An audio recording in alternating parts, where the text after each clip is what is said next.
शारदा गुरुभ्यो नमः। अविघ्नमस्तु मम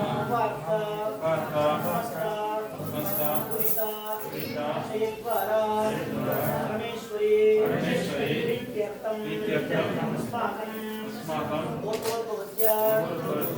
गोत्र नक्षत्र इसलिए पूरे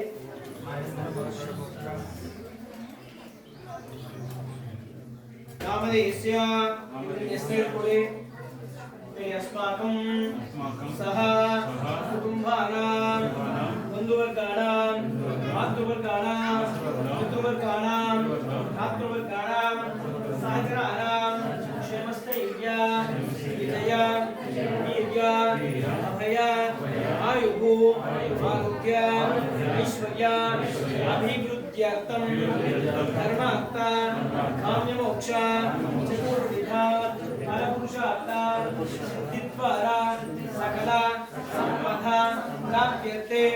ऋण रोग दारिद्र्यता निवारणार्थं लक्ष्मी अनुग्रह